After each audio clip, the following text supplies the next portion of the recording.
Selamat siang Mami Papi. Sebelumnya terima kasih telah berkunjung ke Global Art Metro Broadway.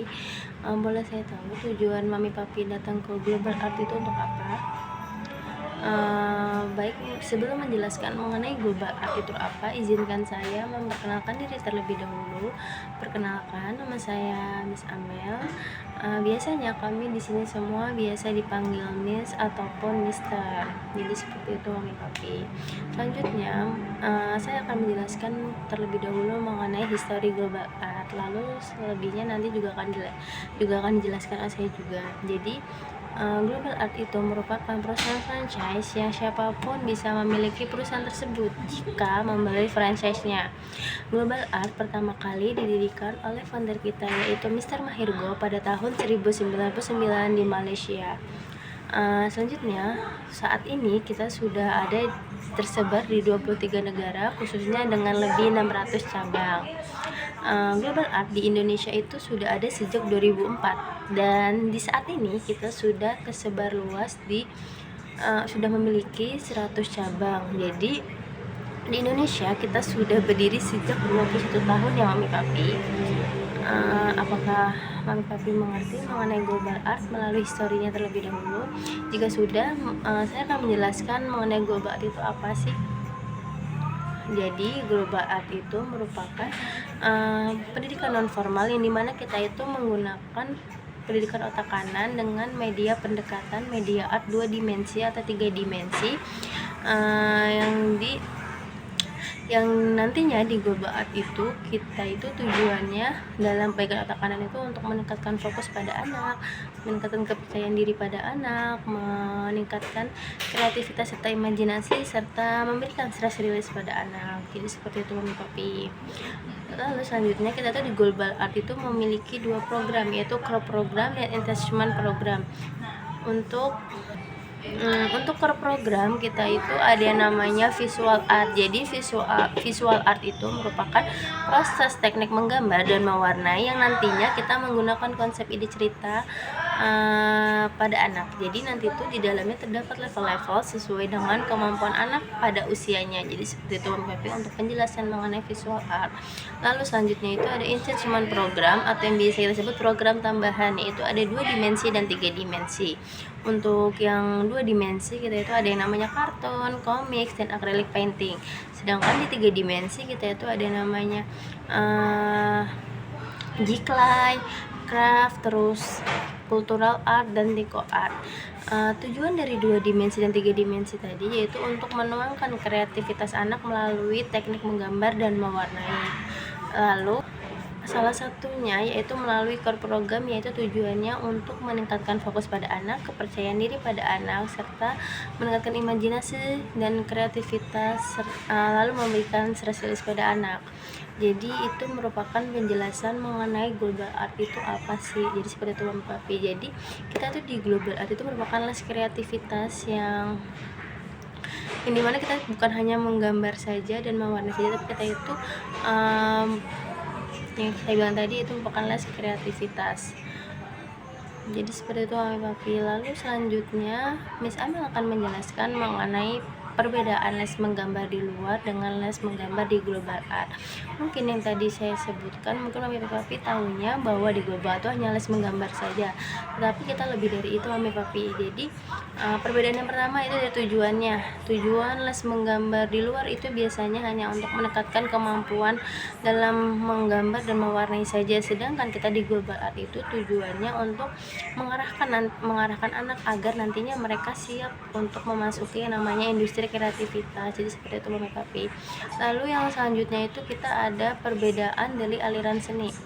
Untuk aliran seni les menggambar di luar itu menggunakan 2 aliran seni, yaitu aliran seni fan art dan aliran seni realis.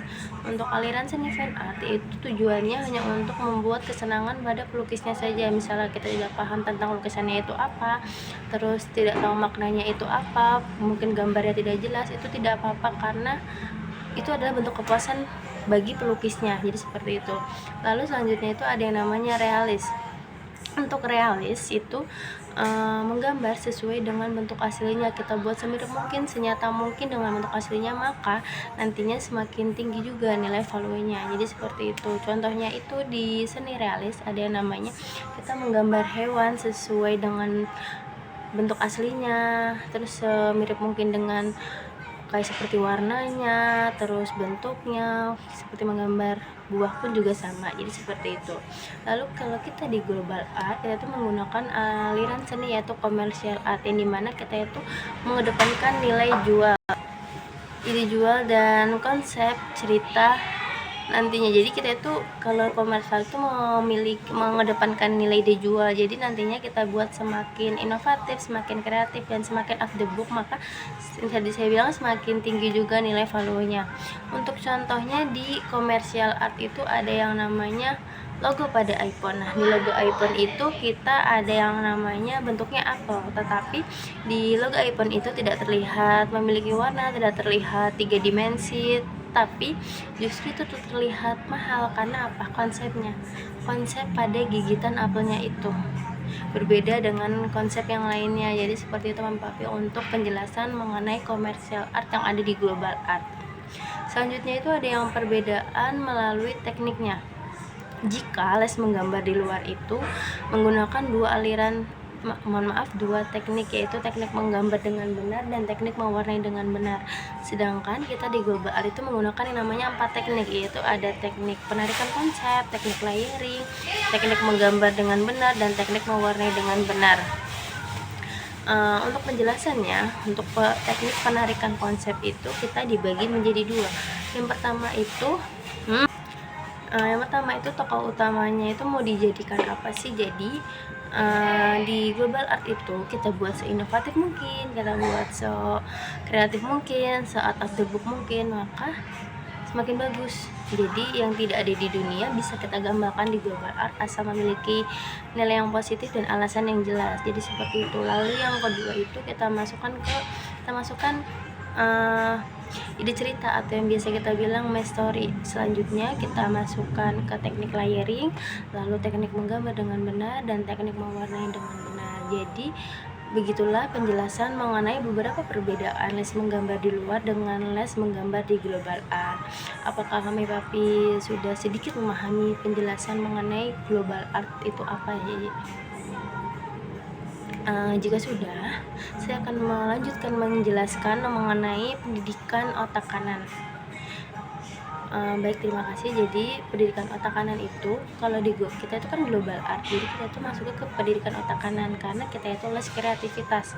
Sedangkan untuk pendidikan otak kiri itu contohnya di Indonesia, kita dari TK hingga kuliah kita itu selalu menggunakan yang namanya pendidikan otak kiri, yang dimana pendidikan otak kiri itu seperti menghitung, menghafal, membaca, menulis, itu masuknya ke pendidikan otak kiri karena masuknya ke akademik. Sedangkan mungkin yang Papi tahu kalau di luar negeri, khususnya di negara maju, mereka itu lebih mengedepankan yang namanya pendidikan otak kanan. Karena apa? Menurut mereka, pendidikan otak kanan itu merupakan fondasi awal bagi anak-anak mereka sebelum memasuki yang namanya dunia akademik atau bisa kita sebut pendidikan otak kiri. Jadi seperti itu.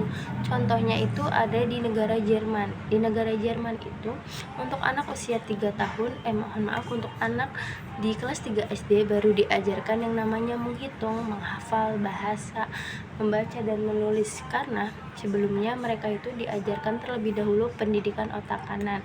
Karena apa? Tujuannya yaitu untuk mensupport pendidikan otak kiri, karena nantinya itu di otak kiri itu kita membutuhkan yang namanya fokus yang bagus, kepercayaan diri yang bagus, kestabilan emosional atau penyaluran emosional, dan yang bisa kita sebut namanya stress release. Jadi seperti itu kami Papi. Sedangkan kita di Indonesia itu belum disediakan yang namanya pendidikan otak kanan terlebih dahulu, maka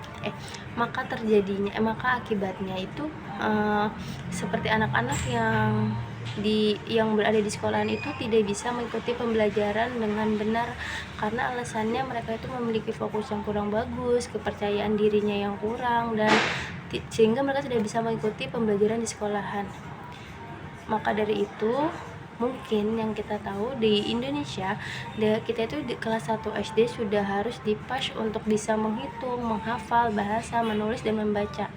Oleh karena itu, tempat les atau bimbel-bimbel yang di Indonesia itu tampak tumbuh subur dan tampak tumbuh subur karena anak-anak mereka itu biasanya selain mengikuti pembelajaran di sekolah, untuk mensupport anak mereka itu memasukkan anaknya ke yang namanya les bimbel. Jadi seperti itu Mami Papi penjelasan mengenai pendidikan otak kanan. Jadi jika Mami Papi ingin mengetahui betapa pentingnya,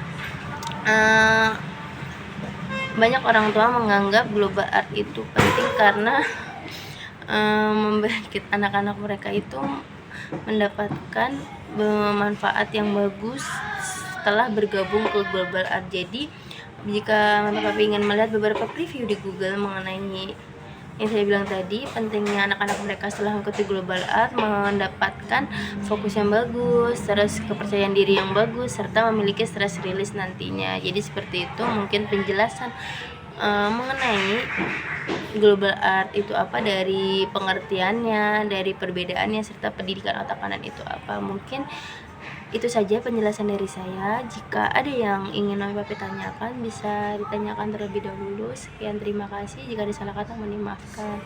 Selamat siang.